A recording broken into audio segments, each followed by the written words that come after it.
wabarakatuh. Selamat. Oh ya lupa. Mau ngerekam dulu nggak ya? Oke. Waalaikumsalam warahmatullahi wabarakatuh. Waalaikumsalam Waalaikumsalam warahmatullahi warahmatullahi wabarakatuh. wabarakatuh. Oke.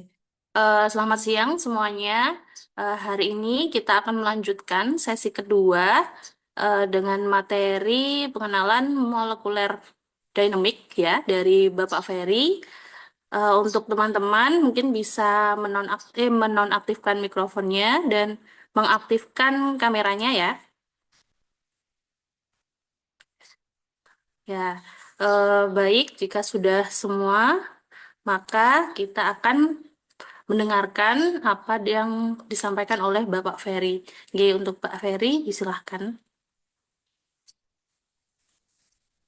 Baik, terima kasih atas waktu yang diberikan. Untuk slide saya, apakah sudah terlihat? Ya, sampun Pak. Siap, atur nuhun. Selamat siang semuanya. Yang kami hormati Bu Faiza selaku pengampu di mata kuliah ini. Terima kasih atas kesempatan yang diberikan. Assalamualaikum warahmatullahi wabarakatuh. Sebelum kita mulai, alangkah baiknya kita berdoa terlebih dahulu. Semoga yang akan kita pelajari bisa bermanfaat, berdoa menurut agama dan kepercayaan masing-masing. Silakan.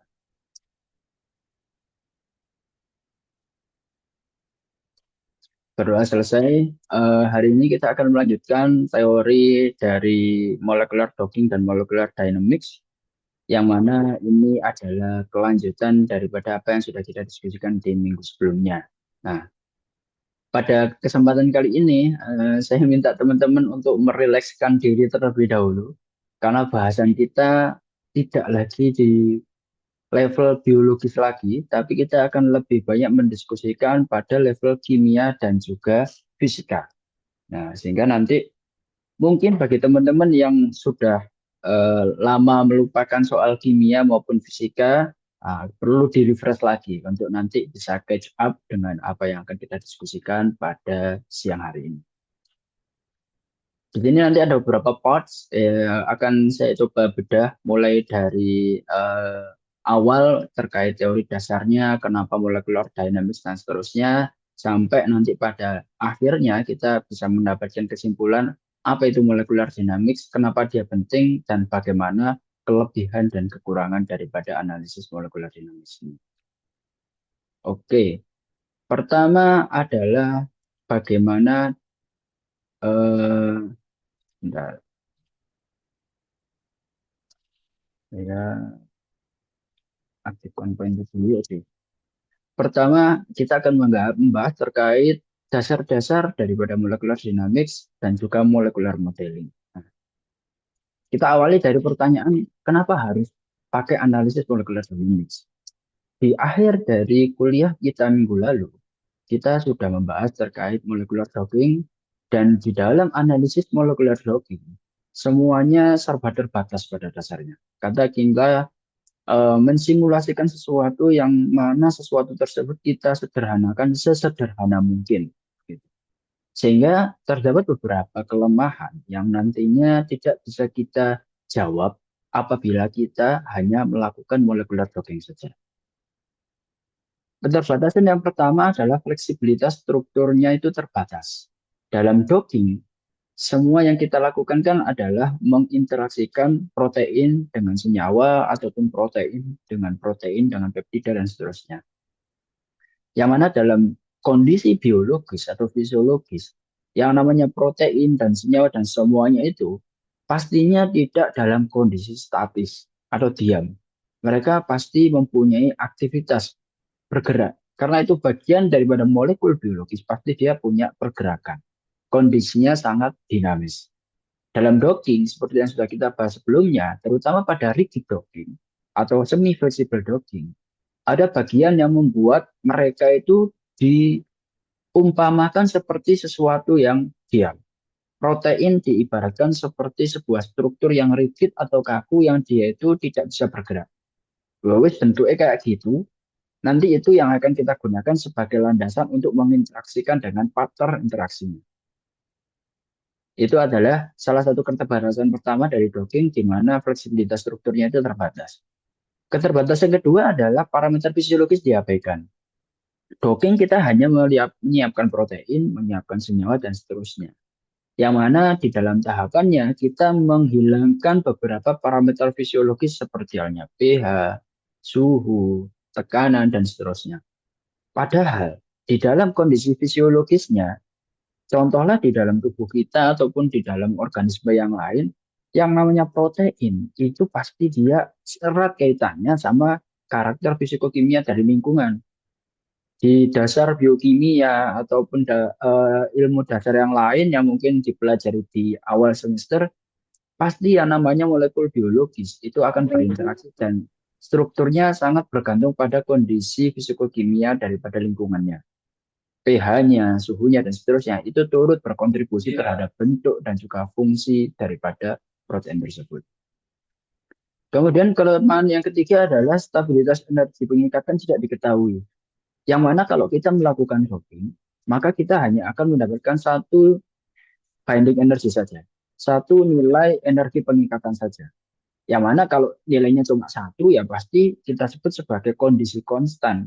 Kita nggak tahu apakah energinya tersebut bisa naik atau bisa turun. Ngertinya dari hasil docking ya angkanya sekian, 7, 8, 9, dan seterusnya katakanlah. Nah padahal dalam kondisi biologis, nggak ada ceritanya yang kondisinya sekonstan itu. Buktinya apa? Buktinya kalau kita sakit, kita minum obat, nggak mungkin minum obat satu kali terus kita nggak pernah sakit lagi gitu. Kita pilek, minum Mixagrip ataupun paracetamol dan lainnya. Ketika kita minum, kita punya dosis yang pertama. 3 kali sehari begitu katakanlah. Yang itu menunjukkan bahwa obatnya itu bisa bereaksi, bisa berinteraksi dengan targetnya pada waktu tertentu. Sehingga ketika dia sudah tidak mampu lagi berinteraksi atau terlepas interaksinya, kita perlu tambah lagi obatnya.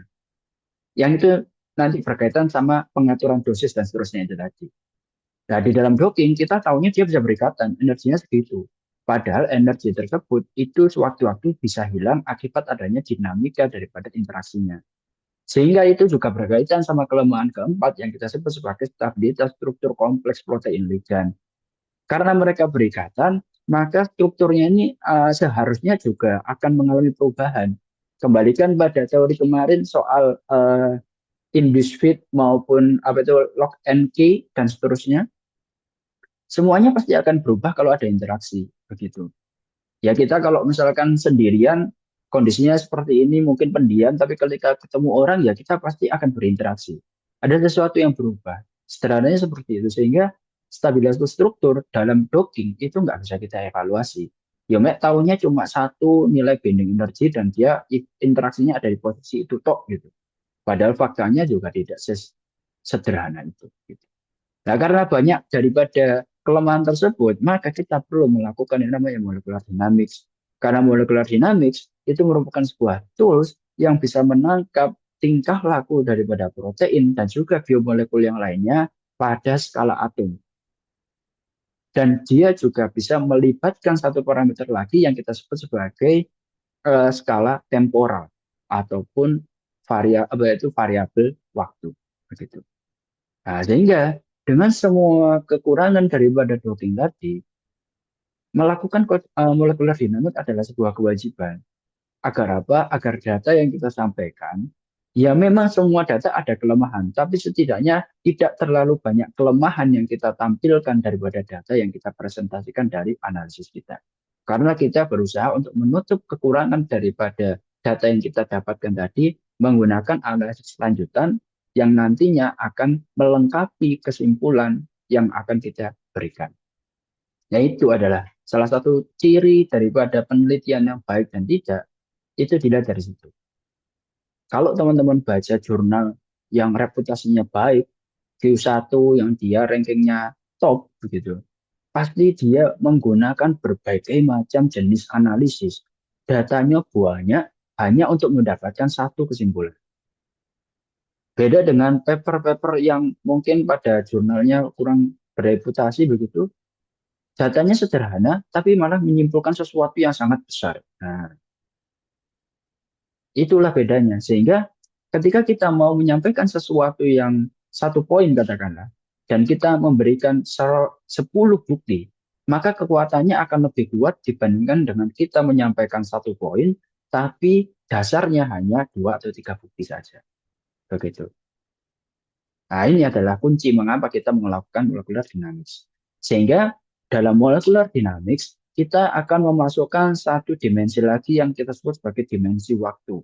Karena kita tahu bahwa dalam prosesnya, di setiap tahapan setelah dia berinteraksi, dan sebelum dia berinteraksi juga tentunya, kita paham bahwa mereka dalam hal ini adalah protein, pasti akan mengalami dinamika, pergerakan. Sehingga ketika kita memasukkan dimensi waktu seperti ini, maka nanti kita akan mendapatkan gambaran setelah dia nempel dari hasil docking kita, apa yang terjadi terhadap molekul tersebut. Nah, apa yang terjadi di dalam molekul tersebut, ya tentunya kita harus amati pada waktu tertentu. Begitu. Nah, variasi waktu atau variasi temporal ini tadi hanya bisa kita dapatkan apabila kita melakukan molecular dynamics. Sehingga dari deskripsi ini, contohlah fokus pada yang gambar biru ini, awalnya dia ada di sini, dari waktu ke waktu dia akan mengalami perubahan. Perubahan inilah yang nantinya akan kita tangkap menggunakan analisis molecular dynamics. Sehingga dari sini nanti kita bisa menutupi keterbatasan model statis yang kita dapatkan dari analisis molecular docking dan memberikan solusi dinamika daripada pergerakan yang terjadi dari makromolekul yang kita teliti. Gitu.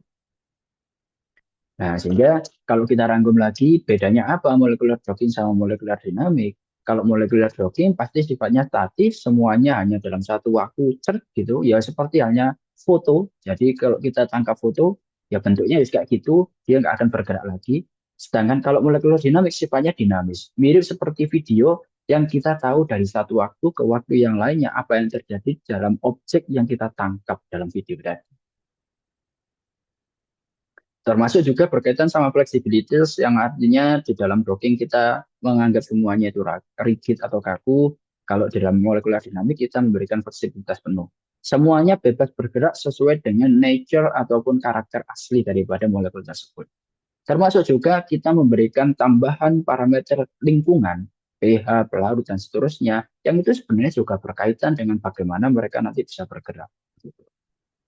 Ya, sepertinya kalau kita panas sama kita dingin kan aktivitas tubuh kita juga berbeda. Nah, itu yang menunjukkan bahwa lingkungan itu juga berpengaruh terhadap pergerakan daripada sebuah molekul. Dan fungsinya adalah molekular dinamik akan memvalidasi hasil yang kita dapatkan dari molekular docking. Sehingga nanti akan didapatkan data yang lebih komprehensif terhadap sebuah tujuan penelitian yang mau kita capai. Kemudian di dalam molekular dinamik itu kita akan melakukan proses simulasi. Simulasi kita berarti akan melaksanakan sebuah pemodelan atau percobaan. Nah, yang mana dalam simulasi tersebut kita akan memasukkan fungsi waktu dan kita perlu memberikan perlakuan terhadap semua entitas atau molekul yang kita simulasikan pada kondisi yang fleksibel. Nah, ini yang saya garis bawahi semuanya. Nah, kalau kita kembali lagi ke struktur daripada sebuah protein, protein itu kan dia kalau kita bedah pada struktur yang lebih sederhana, tersusun atas molekul-molekul kecil yang kita sebut sebagai asam amino. Asam amino itu kalau kita breakdown lagi dalam skala yang lebih kecil, itu tersusun oleh molekul yang lebih kecil lagi yang kita sebut sebagai atom. Begitu. Nah, kalau kita sudah mempelajari sesuatu yang ukurannya sangat-sangat kecil dalam hal ini atom, termasuk juga mempelajari sesuatu yang sangat-sangat besar seperti halnya galaksi, bintang, dan seterusnya, itu kita sudah tidak bisa lagi menggunakan fisika Newton atau mekanika klasik. Kalau kita belajar di SMA, mungkin kita bisa mengetahui kalau misalkan bola itu dilempar, maka nanti dia jatuhnya di mana ketika kita menggunakan energi sekian begitu. Tapi kalau dalam kondisi sesuatu yang sangat-sangat kecil, dalam hal ini atau sesuatu yang sangat-sangat besar, di luar daripada skala manusia, kita nggak bisa lagi pakai yang namanya fisika Newton itu tadi. Nah, karena apa? Karena behavior atau tingkah laku daripada sesuatu yang sangat kecil maupun sesuatu yang sangat besar itu sudah tidak bisa lagi dinalar pakai fisika Newton. Makanya kita perlu menggunakan pendekatan lain yang kita sebut sebagai mekanika kuantum. ini digunakan untuk menerjemahkan semua kejadian yang terjadi pada skala yang besar banget atau yang kecil banget itu tadi. Nah, makanya kalau teman-teman ingat yang namanya Albert Einstein, nah, Albert Einstein ini geraknya juga salah satunya di bagian sini.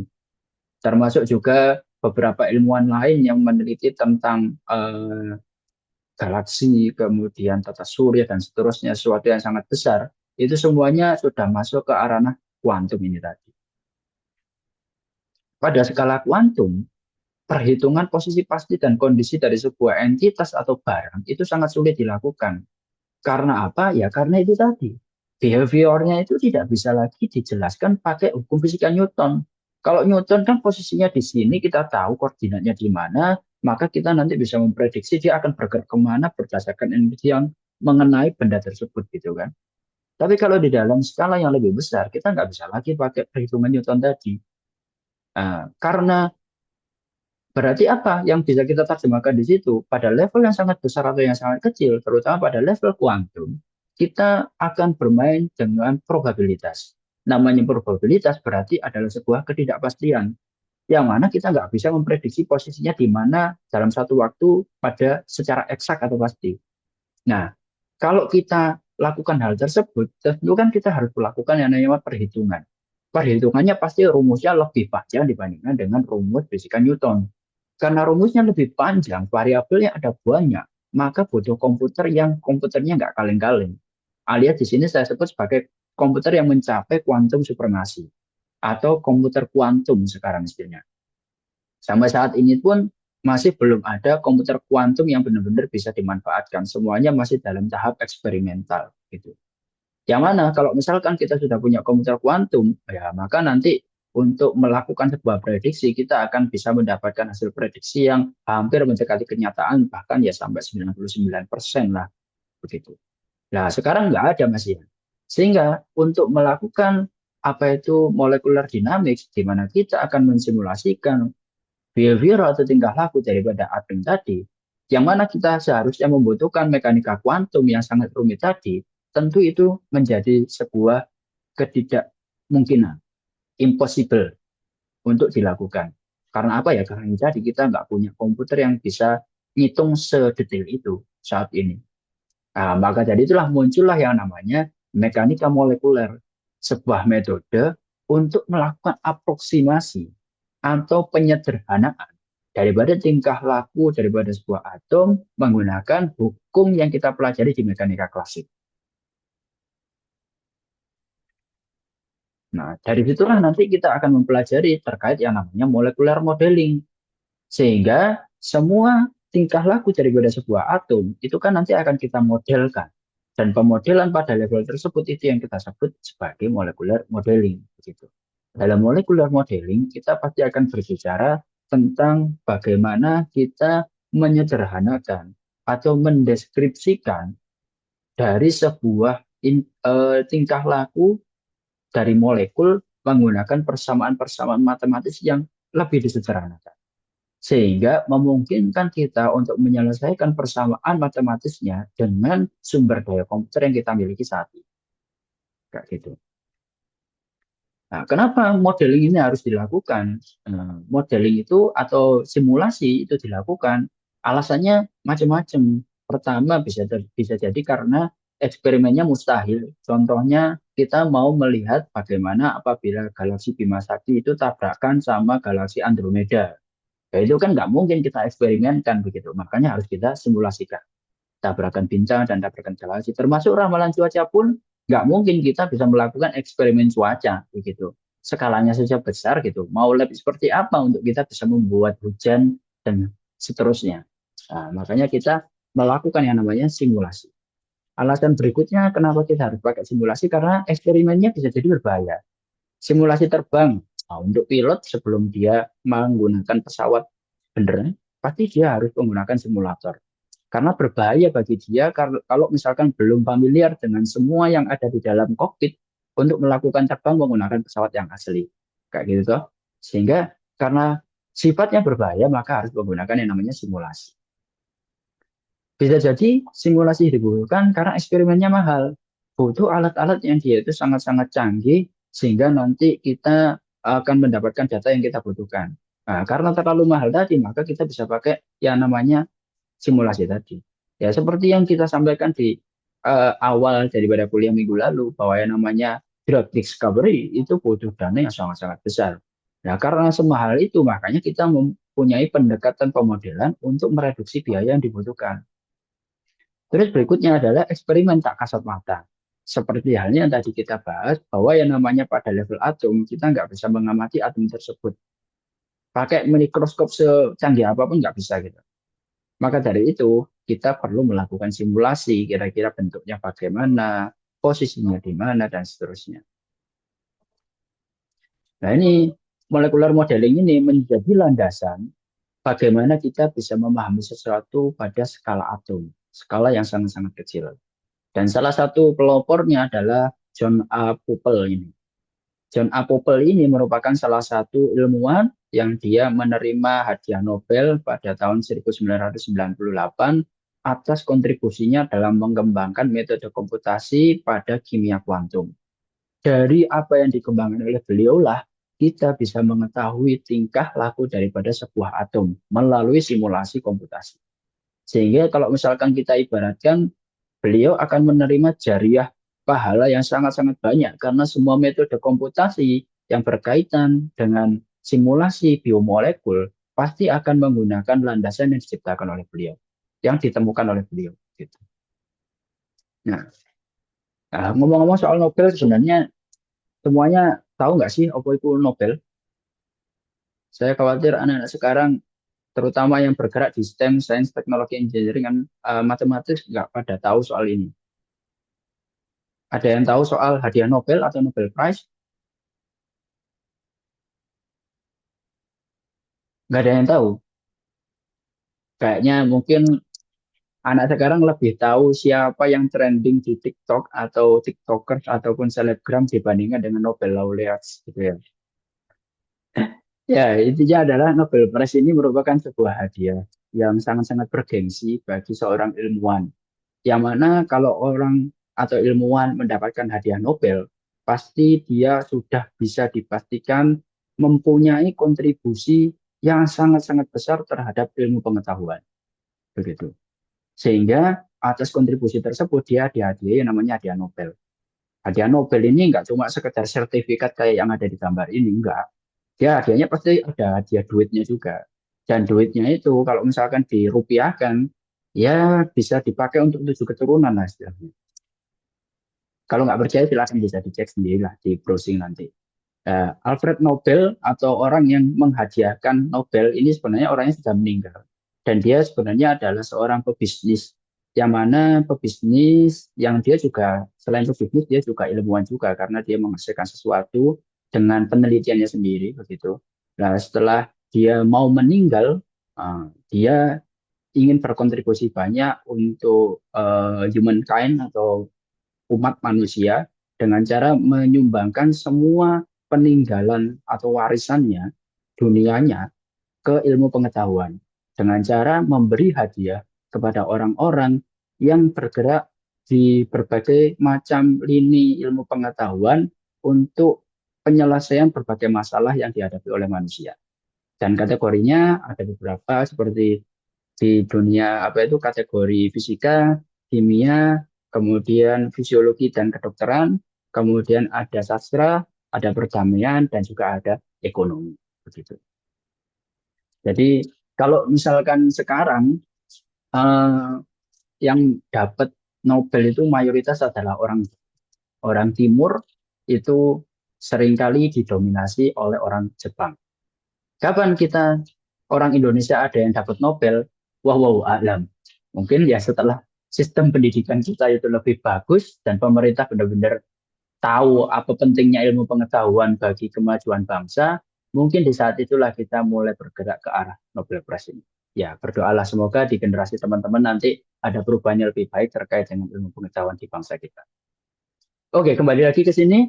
Nah, kemudian apa hubungannya dengan slide berikut? Nah, kalau sebelumnya Popple itu merupakan pelopor dalam metode komputasi untuk mempelajari tingkah laku daripada sebuah atom, maka pada tahun 2018 ada 3 orang ini.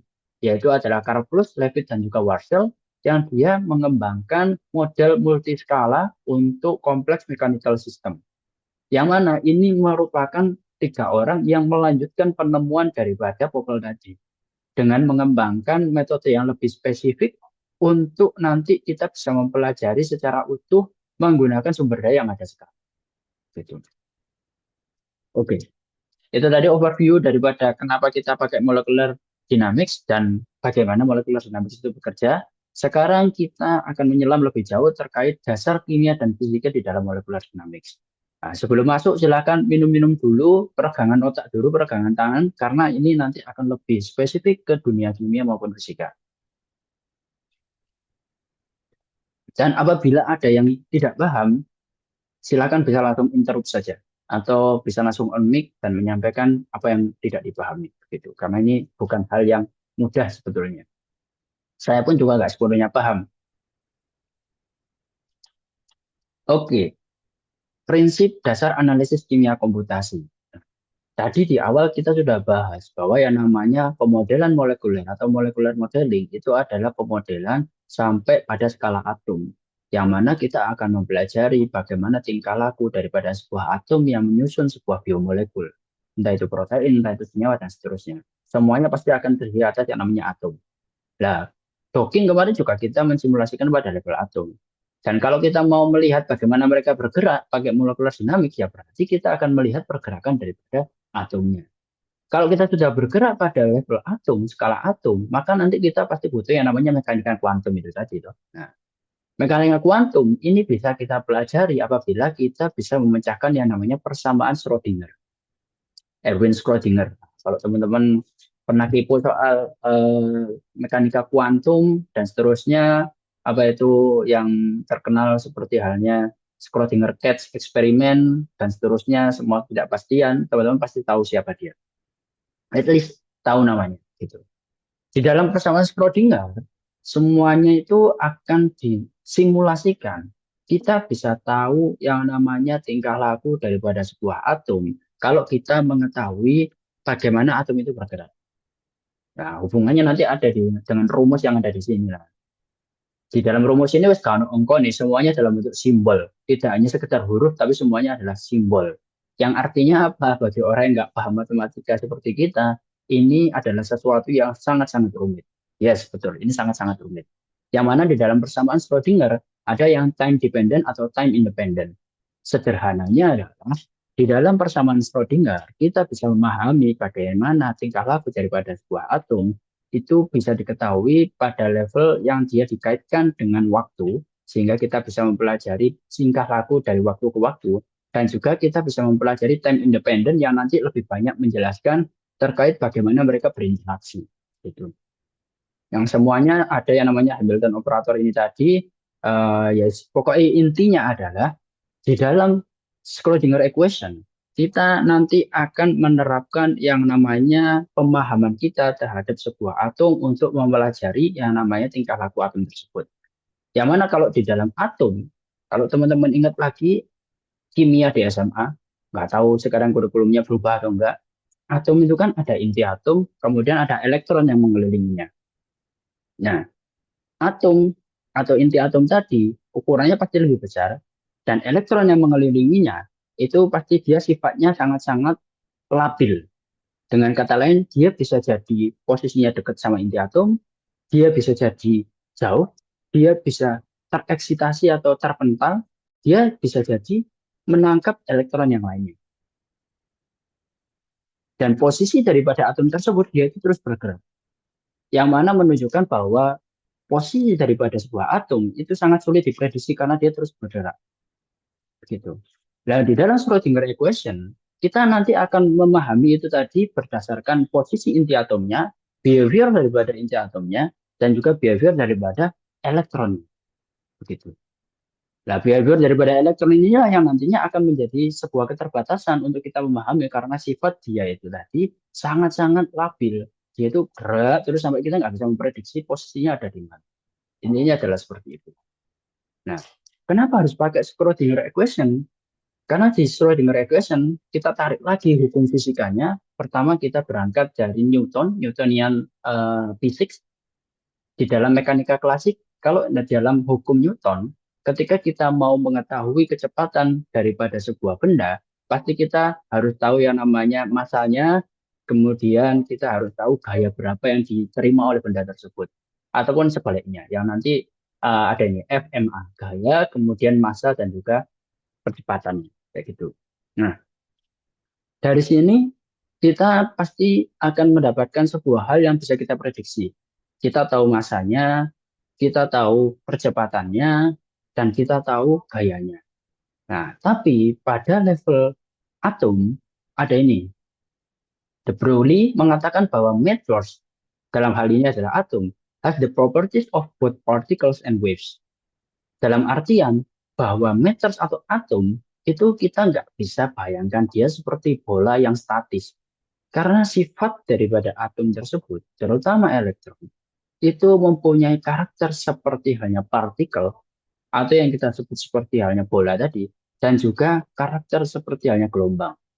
Kalau teman-teman ingat fisika di SMA kelas 12, nah ada yang namanya pandangan bahwa cahaya itu bisa dianggap seperti halnya partikel yang nanti kita sebut sebagai foton, atau cahaya dianggap sebagai gelombang. Nah, itu juga sama dengan kondisi ini, di mana elektron ataupun atom itu nanti bisa dianggap sebagai sebuah partikel dan juga fungsi gelombang. Sehingga pada dasarnya bukan eh, salah satu dari partikel atau gelombang, tapi meters itu memang dia bisa bersikap atau bersifat sebagaimana dia sebagai partikel dan sebagaimana dia sebagai gelombang sekaligus begitu. Nah, karena ada gelombang ini tadi, maka dari itu di Heisenberg berikutnya mengatakan bahwa the more precisely the position of particle is determined, the less precisely the momentum is known in this instant and vice versa. Maksudnya adalah karena dia dalam fungsi gelombang, ketika kita tahu bahwa posisinya itu di sini, maka semakin kita tidak tahu terkait momentum daripada kondisi tersebut. Sederhananya, kalau kita tahu posisinya ada di tempat tersebut, maka atom tersebut itu sudah kita nggak bisa tahu momentumnya nanti kira-kira mau bergerak kemana lagi.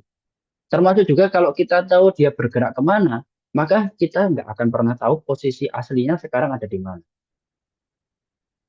Boleh toh? Mau tuh. Ya itulah mekanika kuantum. Orang fisika pun mengatakan semakin Anda tahu mekanika kuantum, semakin Anda tidak tahu mekanika kuantum.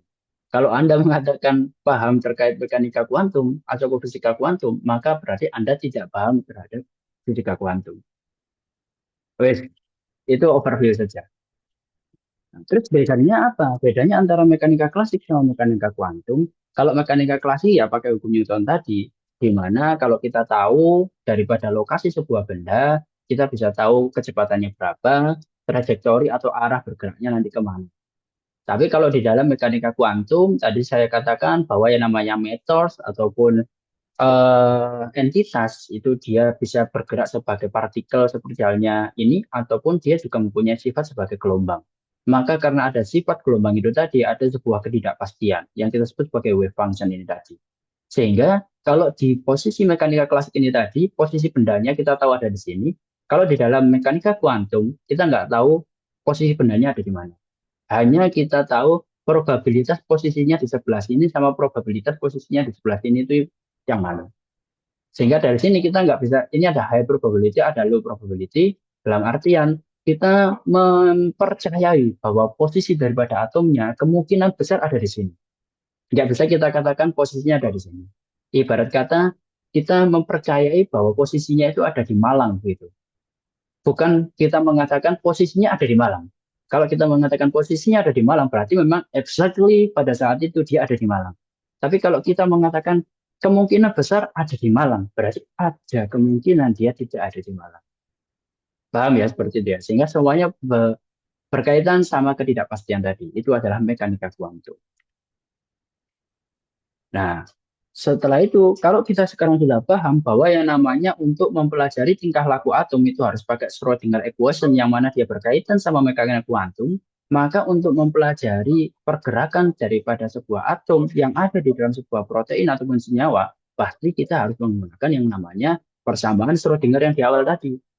Nah, padahal persamaan Schrödinger yang ada di awal itu ditulis untuk satu atom.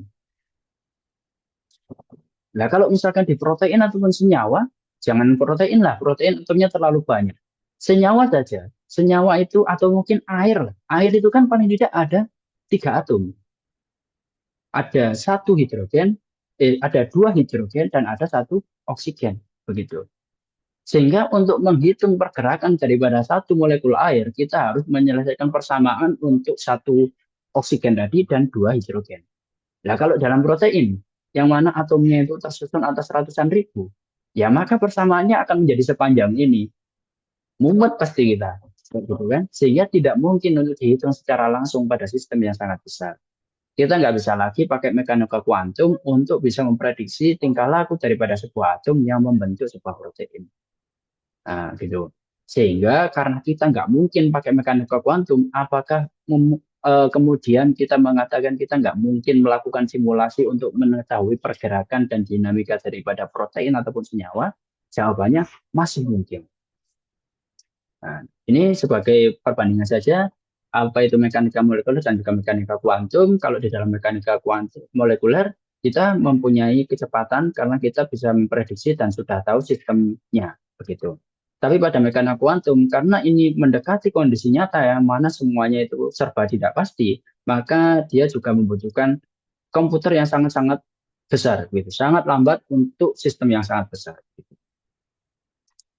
Nah, sehingga yang perlu kita tarik lagi bahwa dengan semua keribetan dan rumus yang wes terlalu ruwet itu tadi, apakah berarti kita tidak mungkin melakukan simulasi? Jawabannya adalah mungkin. Nah, bagaimana caranya? Dengan kita menggabungkan pendekatan mekanika klasik dengan mekanika kuantum. Menggabungkan teorinya Newton dengan teorinya Schrödinger. Yang nanti jadinya adalah Schrödinger ini. Yang kita sebut sebagai QM atau MM simulation.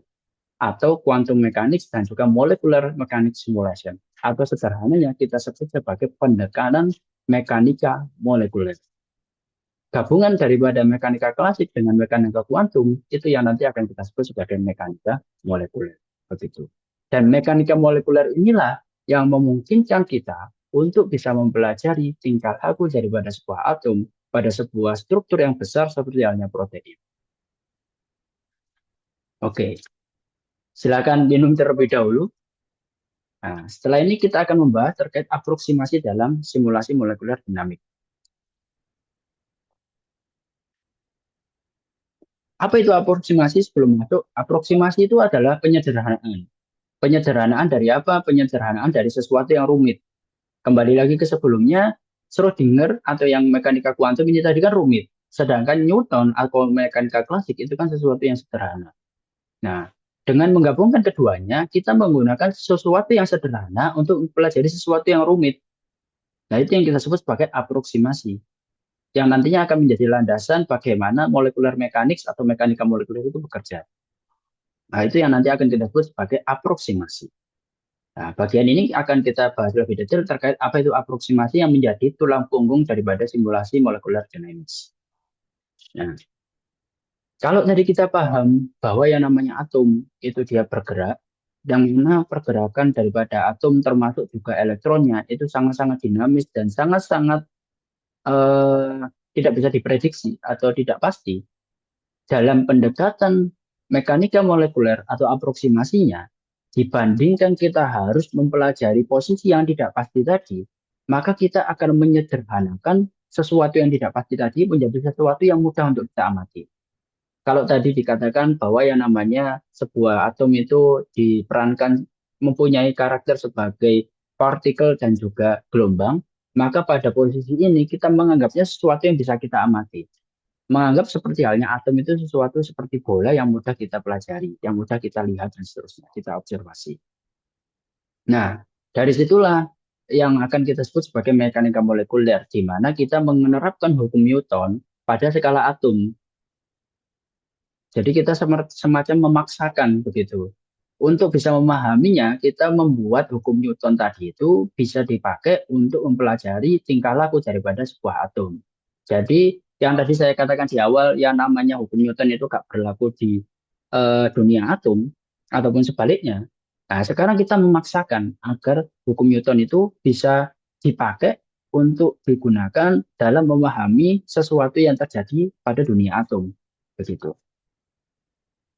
Nah, kok bisa dipaksakan? Ya, agar kita tetap bisa memprediksi, agar kita tetap bisa mempelajari. Kita menggunakan sesuatu yang bisa kita pahami, yang sudah kita miliki, yaitu adalah hukum Newton, untuk mempelajari sesuatu yang belum kita ketahui. Nah, prinsip dasar daripada riset kan seperti itu. Nah, karena karena apa? Karena di dalam mekanisme mekanika kuantum, kan kita nggak tahu yang namanya realitas kuantum. Pergerakan elektron sangat cepat dan kompleks, sehingga kita nggak bisa memprediksi pergerakan dari elektron tersebut, sehingga nanti kita akan membutuhkan yang namanya aproksimasi Born-Oppenheimer. Nah, harusnya kalau teman-teman nama Oppenheimer kan kenal lah ya, karena kan beberapa tahun yang lalu ada film terkait Oppenheimer ini tadi. Nah, minimal tahu lah segitu.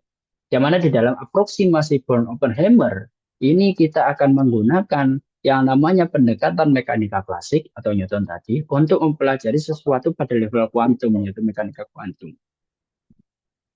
Apa landasannya? Di dalam aproksimasi Born-Oppenheimer, kita akan memisahkan pergerakan inti atom dari elektron.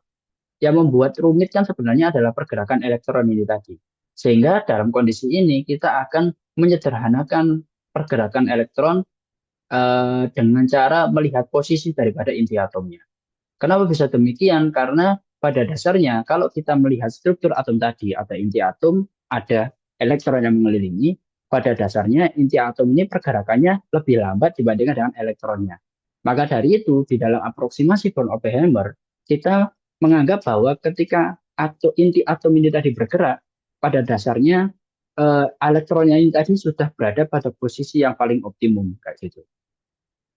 Sehingga nanti dari situ dibandingkan kita harus menghitung itu tadi, maka kita bisa memprediksi pergerakan dan juga perpindahannya di mana. Ya sederhananya, kalau misalkan ada orang yang dia dikerubungi oleh nyamuk, yang pasti dia dikerubungi oleh nyamuk begitu ya. Dibandingkan kita melihat dari sudut pandang nyamuknya, kita lihat dari sudut pandang orangnya. Dengan kata lain, kalau ada si A, pasti di situ ada nyamuk begitu. Dibandingkan kita menjelimati onok nyamuk beneran nggak sih? Nah, kita cukup melihat ada si A nggak sih?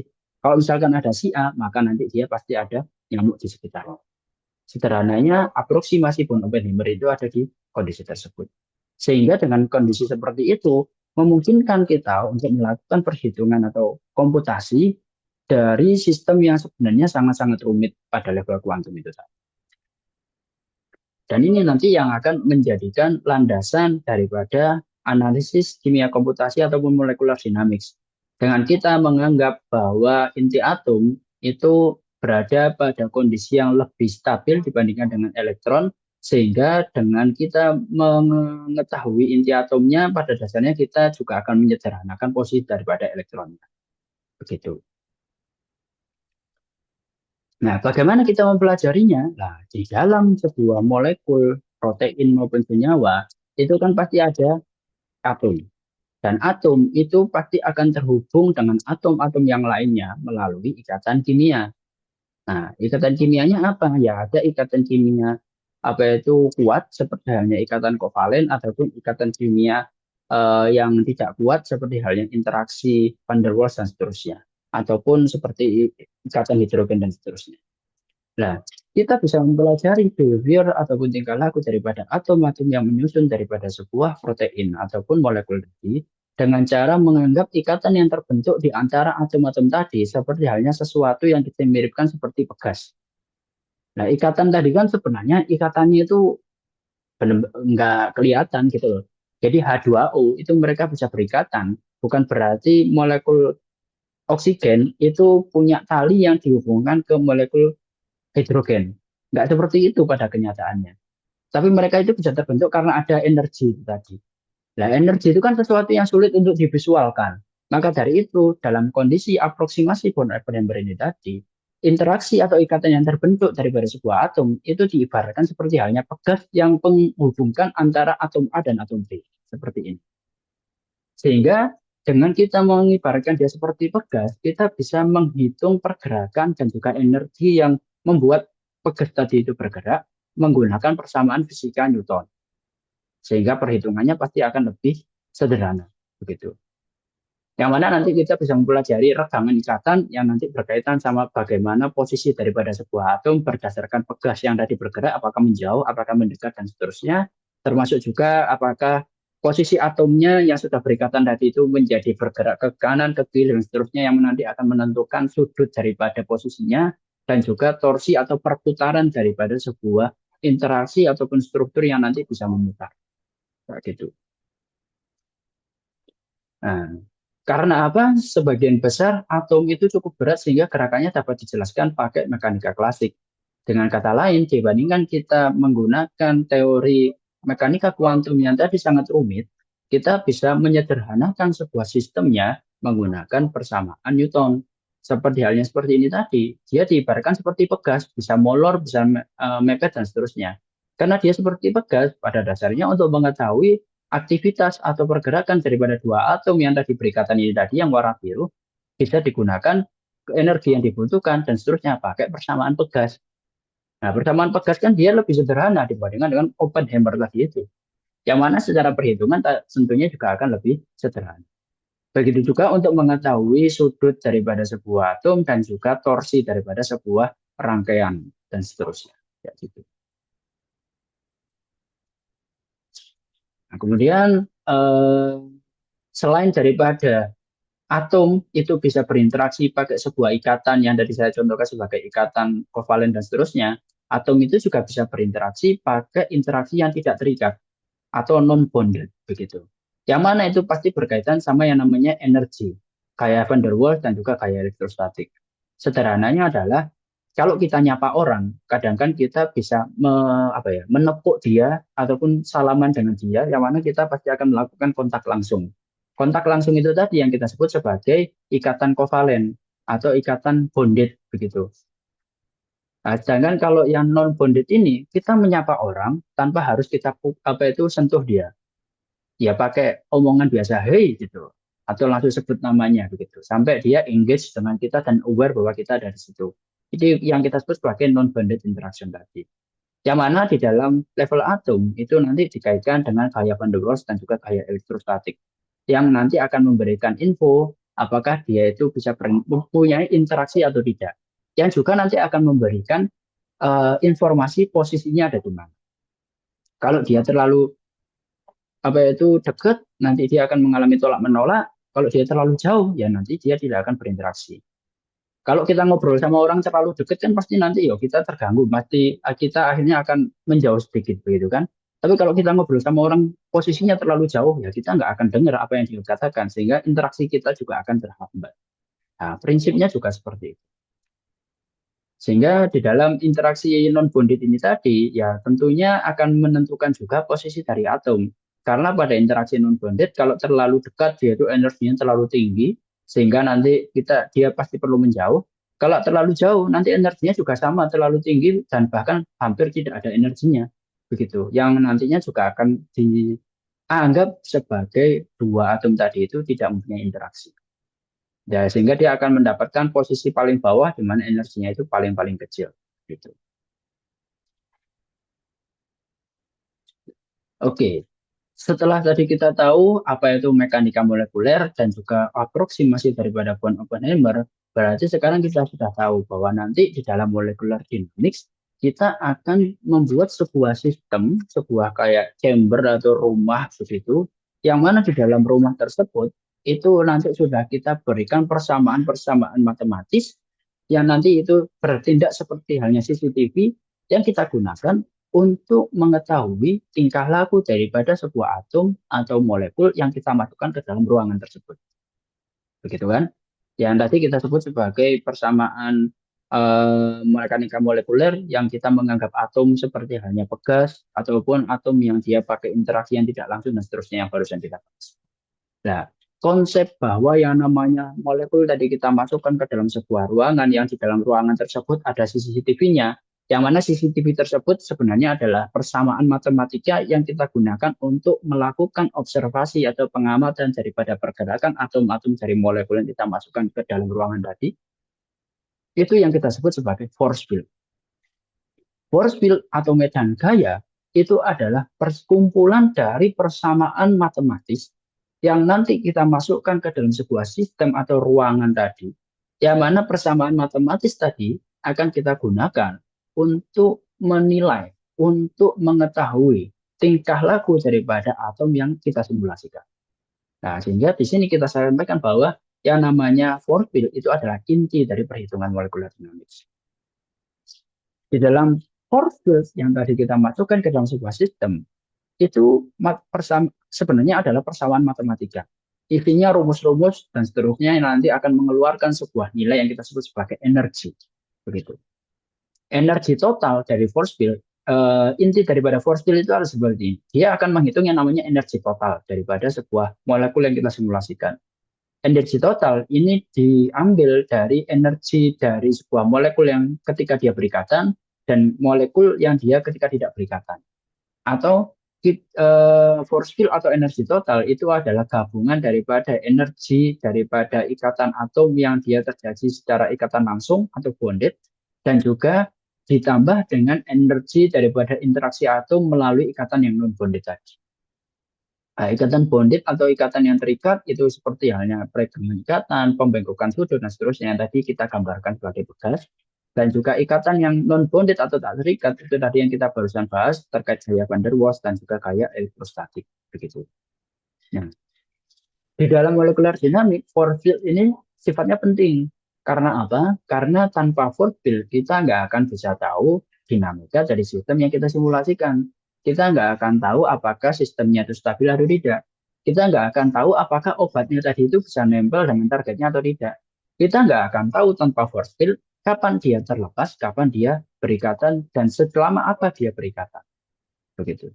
Sehingga sebelum melakukan molekular dinamik, pasti kita harus menentukan force field apa yang dipakai. Force field sebenarnya ada banyak, bisa dibaca di buku yang kemarin saya sampaikan.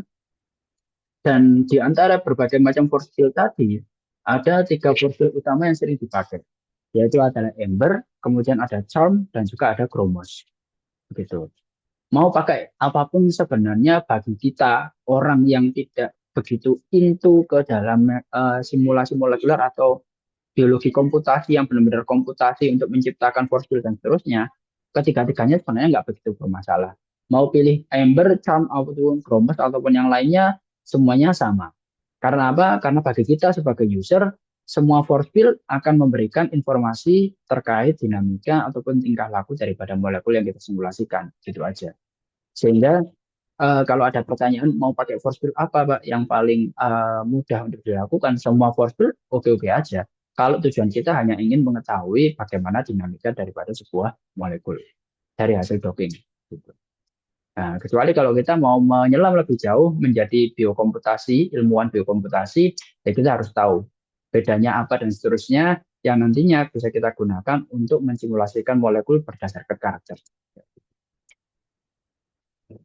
Nah, kemudian di dalam molekular dinamik, tadi kita sampaikan bahwa interaksi ataupun pergerakan daripada sebuah molekul itu juga pasti akan berkaitan terhadap eh, sesuatu yang ada di lingkungannya. Di antara dari sesuatu tadi itu adalah pelarut. Protein di dalam tubuh kita pasti dia dalam kondisi terlarut. Tidak dalam kondisi protein tersebut ada dalam ruang yang hampa udara dan seterusnya. Kan gitu tuh. Protein yang ada di dalam tubuh kita kan pasti terlarut terhadap larutan yang ada di dalam tubuh. Apa pelarut utama di dalam tubuh kita? Adalah air gitu. Ya, teman-teman pasti paham lah ya namanya makhluk hidup pasti tersusun oleh 70-80% adalah air. Karena apa? Karena air itu adalah pelarut. Sehingga semua protein yang ada di dalam tubuh kita itu semuanya pasti dikelilingi oleh molekul air.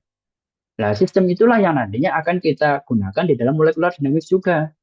Jadi, mohon maaf. Jadi, eh, pergerakan daripada sebuah protein yang akan kita simulasikan nanti juga akan kita lihat ketika dia berada dalam sebuah lingkungan air tadi.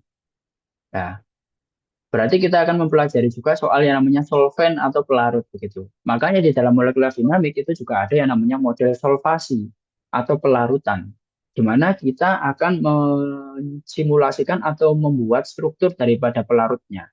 Ada dua tipe solvasi melalui eksplisit maupun implisit. Kalau eksplisit berarti kita membuat molekul airnya satu persatu kayak gini. Sedangkan implisit kita menganggap bahwa molekul pelarutnya tadi itu jadi satu kayak gitu. Sehingga nanti ya secara eksplisit ini nanti kita pasti akan mendapatkan gambaran yang lebih utuh, tapi secara perhitungan komputasinya menjadi lebih lama. Kalau implisit, gambarannya menjadi lebih sederhana, tapi kita mempunyai waktu yang lebih cepat untuk bisa mendapatkan dinamika pergerakan daripada sebuah atom. Selain itu, di dalam analisis molekular dinamik, kita juga wajib men-setting beberapa parameter yang berkaitan dengan kondisi fisiologis. Kalau kita berbicara soal kondisi fisiologis pada kondisi normal, tentu suhunya adalah 37 dan seterusnya, yang itu mendekati kondisi suhu normal, yang di dalam molekular dinamik biasanya diberikan dalam satuan Kelvin, maka rata-rata itu menggunakan 310 Kelvin. Kemudian tekanannya pasti tekanan 1 atmosfer atau 1 bar, begitu. Termasuk juga pH, biasanya menggunakan pH fisiologis yaitu 7,4 dan juga konsentrasi ionnya pakai NaCl yaitu 0,9. Ini adalah parameter umum apabila kita ingin mensimulasikan protein ataupun sesuatu dalam kondisi fisiologis yang normal. Nah, apabila kita punya kondisi tertentu, misalkan kita punya enzim yang dia hanya bisa aktif pada pH yang sangat rendah, ya maka nanti kita harus sesuaikan pH-nya. Katakanlah enzim yang dia bisa beraktivitas pada lambung begitu. Di lambung kan ada yang namanya asam lambung ya, dia pH-nya sangat rendah. Maka ketika kita mensimulasikan ya kita nggak bisa pakai pH 7,4. Kita harus pakai pH-nya lambung tadi begitu. Sehingga semua parameter ini tadi itu bukan sesuatu yang saklek. Kita harus pahami dulu protein yang kita simulasikan dia dalam kondisi seperti apa agar dia itu bisa bergerak dan juga beraktivitas dalam kondisi normal tadi. Jadi intinya adalah nggak bisa sembarangan. Kita harus tahu apa yang kita lakukan.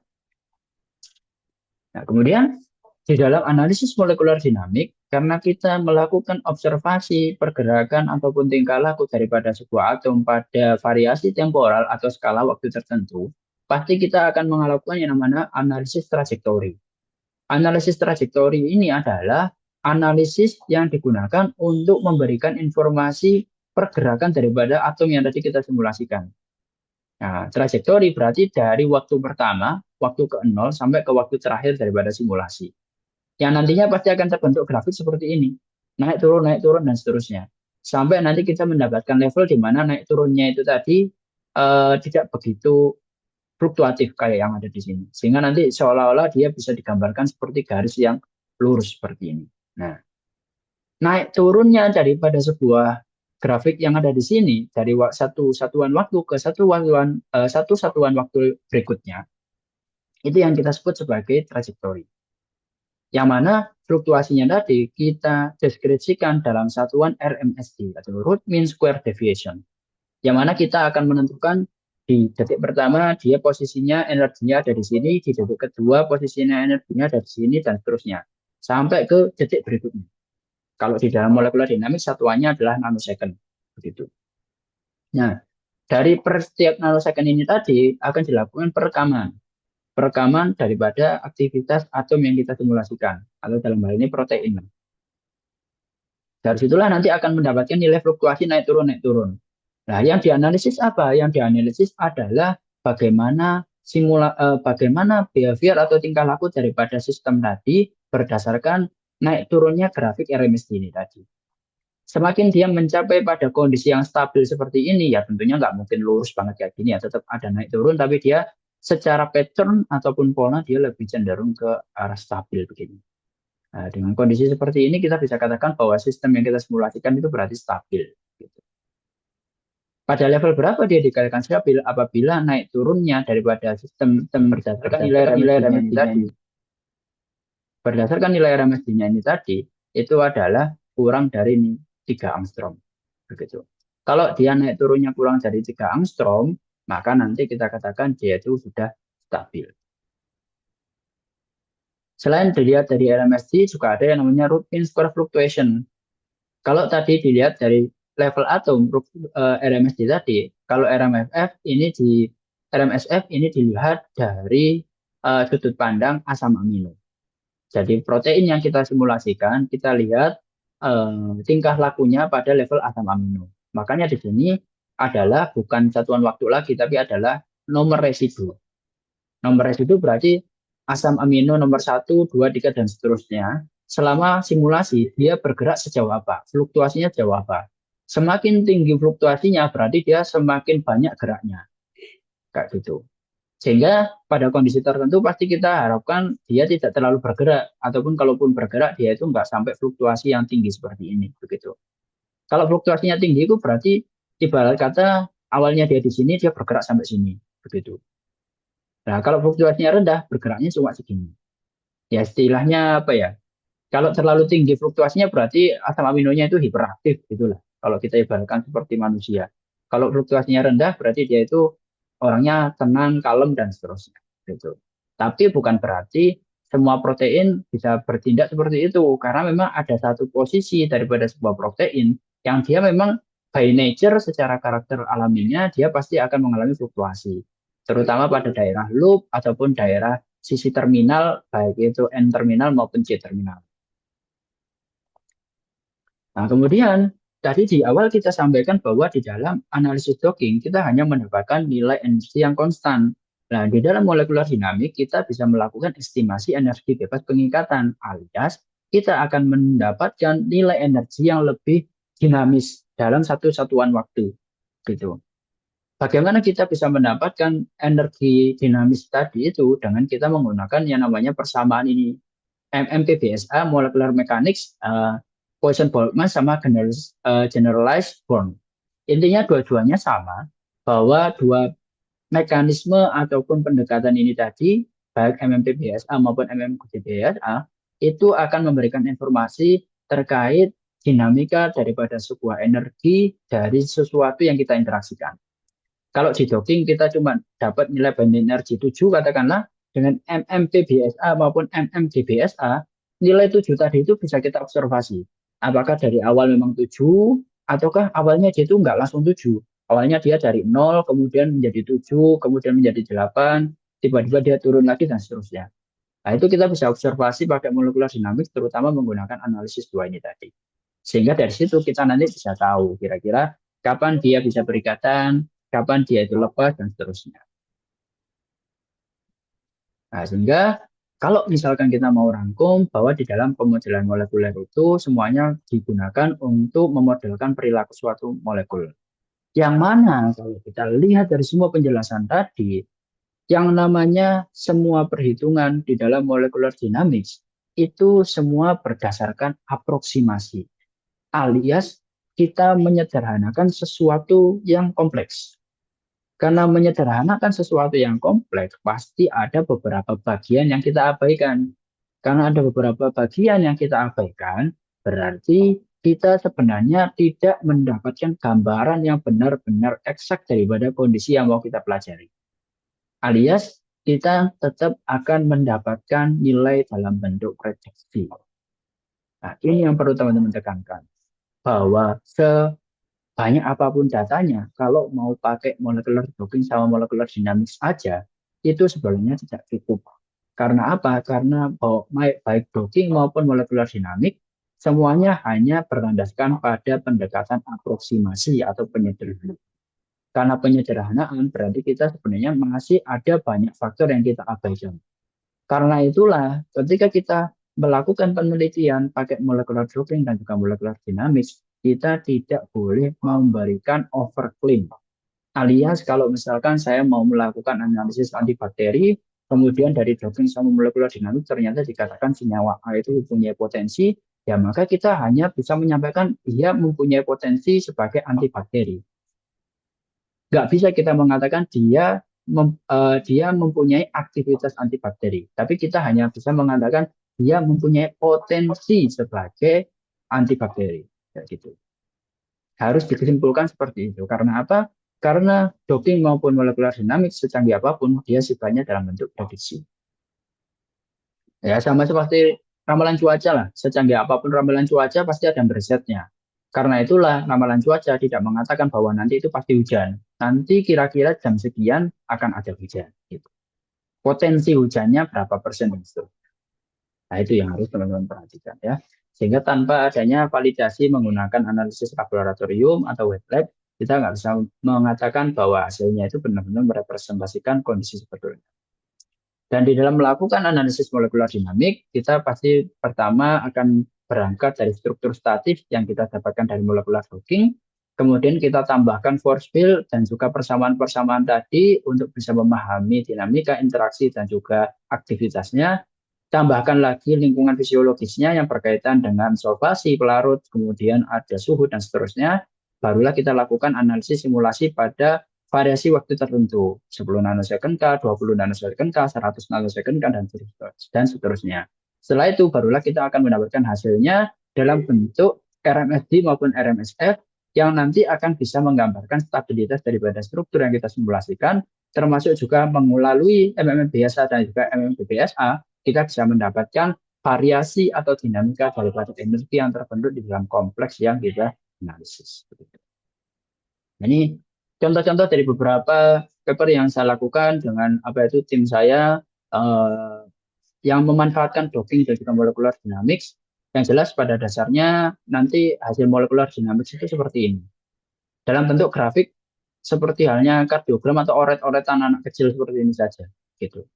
Tapi apa yang kita bahas? Yang kita bahas adalah pola daripada naik turunnya ini tadi. Nah, tidak mungkin hasilnya dalam bentuk garis lurus seperti yang tadi saya deskripsikan di PPT sebelumnya. Tapi hasilnya pasti adalah naik turun seperti ini. Nah, dikatakan stabil apabila naik turunnya itu dia dalam satuan yang dia stabil kayak gini, kayak warna merah dan juga warna hijau dan warna biru ini tadi. Nah, sedangkan kalau naik turunnya terlalu radikal seperti halnya yang warna hitam, nah ini yang bisa kita katakan sebagai kurang stabil. Apalagi kalau naiknya seperti ini, mulai dari kurang dari satu, kemudian sampai pada 4. Ini kan sudah lebih dari 3 angstrom.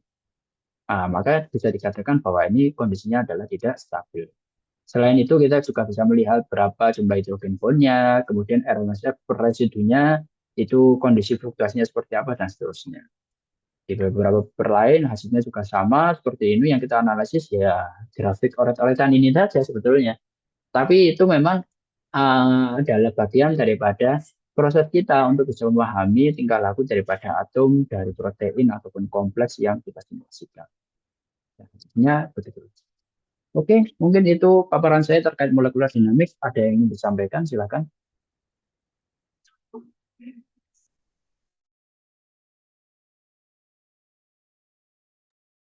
Baik, teman-teman mungkin ada yang bertanya ya, materinya yang cukup menarik dan rumit ini ya. Ya, jadi saya juga masih baru ini Pak untuk materi ini. Nah, dari teman-teman mungkin ada banyak pertanyaan yang muncul, bisa langsung ditanyakan. Silakan. Kalau nggak tanya ini pertanyaan saya selanjutnya adalah nggak tanya karena memang paham atau nggak tanya karena memang nggak ada satupun yang ditangkap.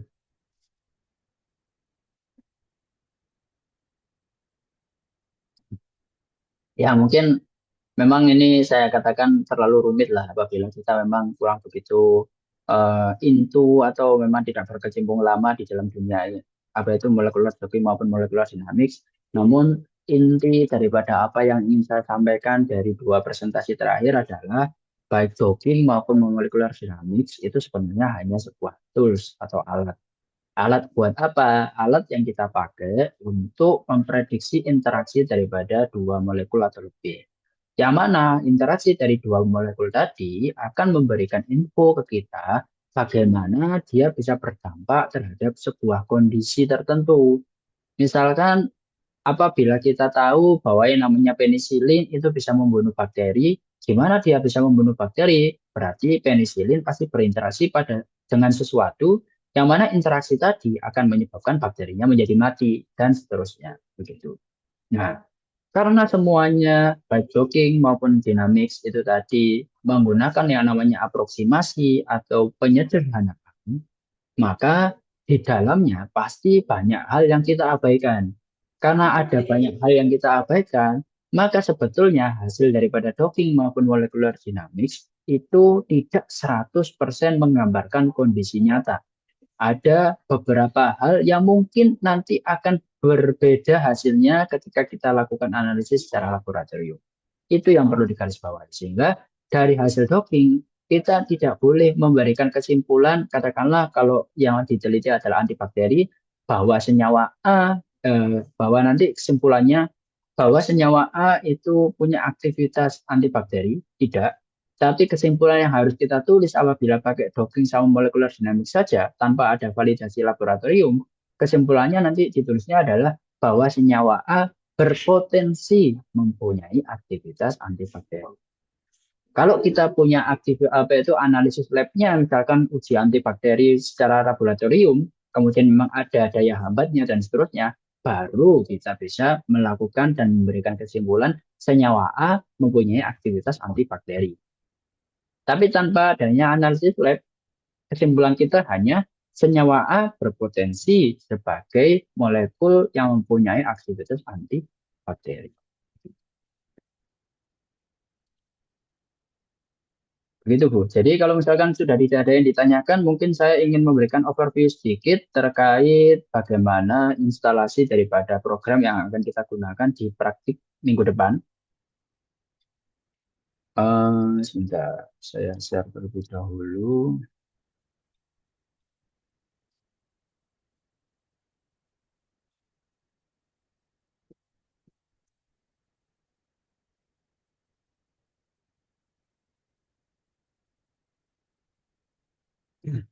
Nah, jadi ketika linknya sudah saya sampaikan ke teman-teman semuanya, ada beberapa software yang bisa digunakan. Isi daripada linknya tadi adalah seperti ini ya, ada 3 folder sama ada 2 file.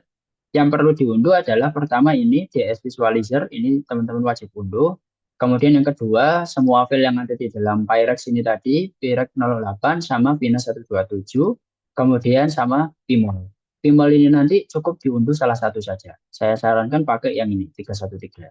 Dan yang perlu diperhatikan bahwa semua software yang ada di sini itu hanya bergerak di sistem operasi Windows. Sehingga kalau komputer teman-teman itu pakai Mac ataupun Linux, mohon maaf, mungkin bisa dicari sendiri sumbernya, karena software yang ada di sini kita sediakan berdasarkan sistem operasi yang paling umum, yaitu adalah Windows. Kalau komputernya bukan Windows, berarti mohon bisa menyesuaikan, entah pinjam ataupun pakai komputer lab dan seterusnya. Setelah semuanya diunduh, maka nanti kita akan mendapatkan beberapa file ini. Kina 127, DS Visualizer, T-Rex, dan seterusnya. Silakan diinstal semuanya kecuali yang ini. Karena ini tidak perlu diinstal. Ini bagian daripada software Pyrex-nya tadi. Mungkin pertama saya install yang Pyrex terlebih dahulu.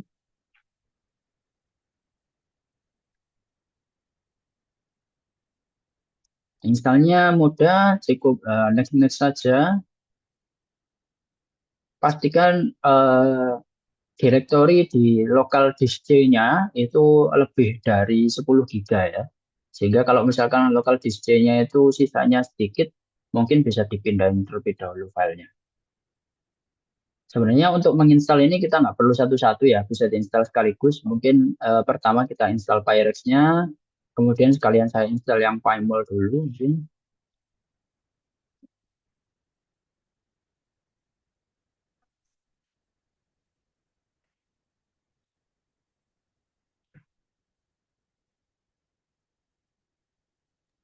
Untuk mahasiswa bisa mengikuti dan apabila ada yang kesulitan bisa ditanyakan, G. Terus yang DS Visualizer juga sekalian saya install.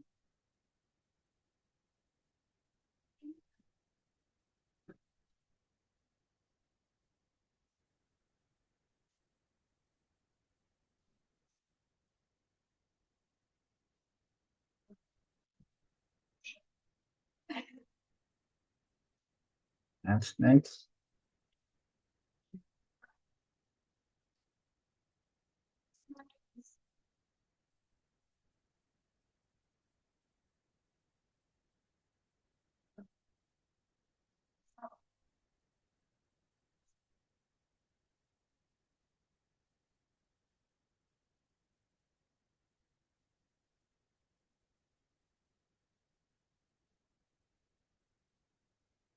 Nah, ini yang primer sudah selesai, kita klik next, kemudian finish. Kita tunggu dulu yang lainnya. Yang eh, Pyrex ini tadi juga sudah.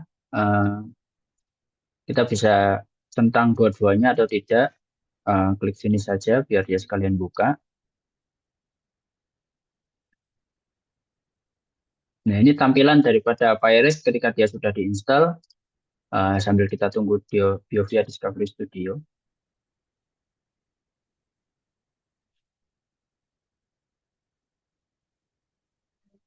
Nah, sudah selesai, kita klik finish.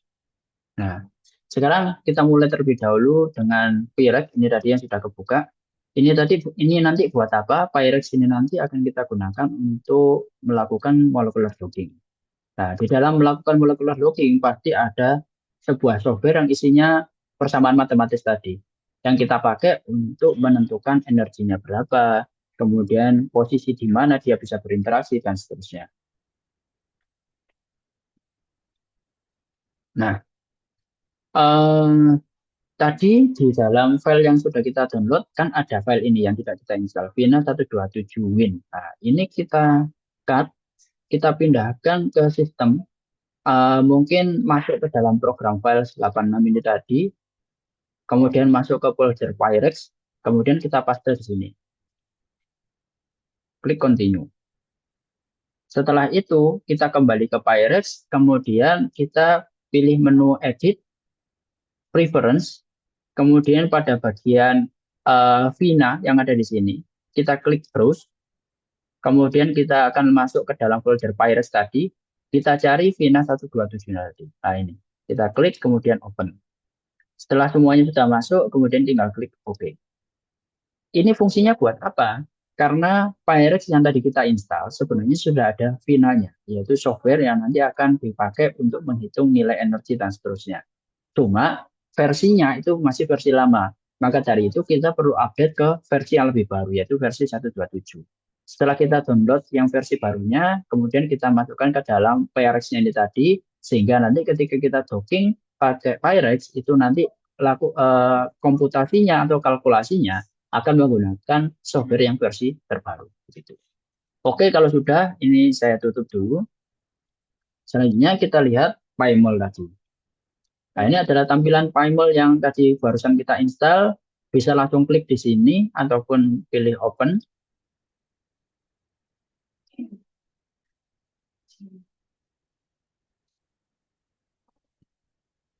Nah, pertama kali setelah diinstal akan keluar seperti ini. Ada opsi activation, probability, dan seterusnya.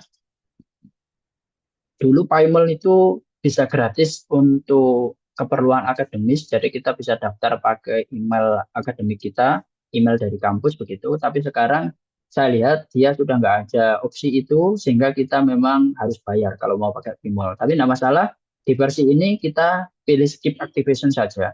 Kita pakai yang gratisan, karena memang nanti nggak begitu banyak hal yang akan kita gunakan di dalam Pyrex ini tadi.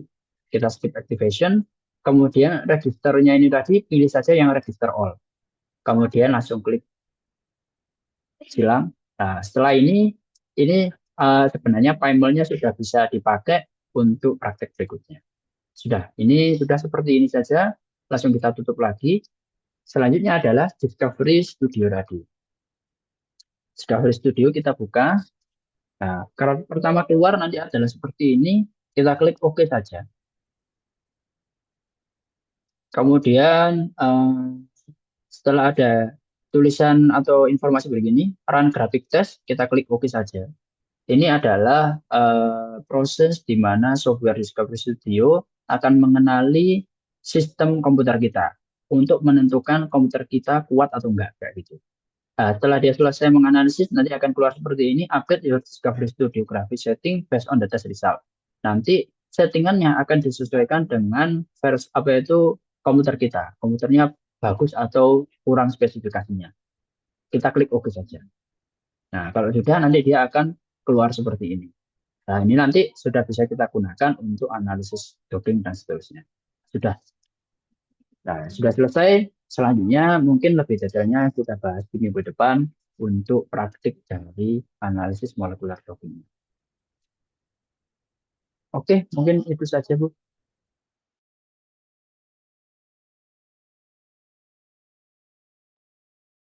Ya, baik. Teman-teman, apa sudah terinstall semua?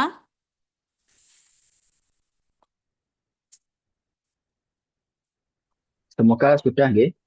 Kalau misalkan masih bingung dengan instalasinya, mungkin nanti setelah kuliah ini, apabila rekamannya sudah selesai, bisa dibagikan ke teman-teman juga, Bu, sehingga nanti bisa dibuka lagi kira-kira prosesnya seperti apa dan seterusnya. Ya, siap.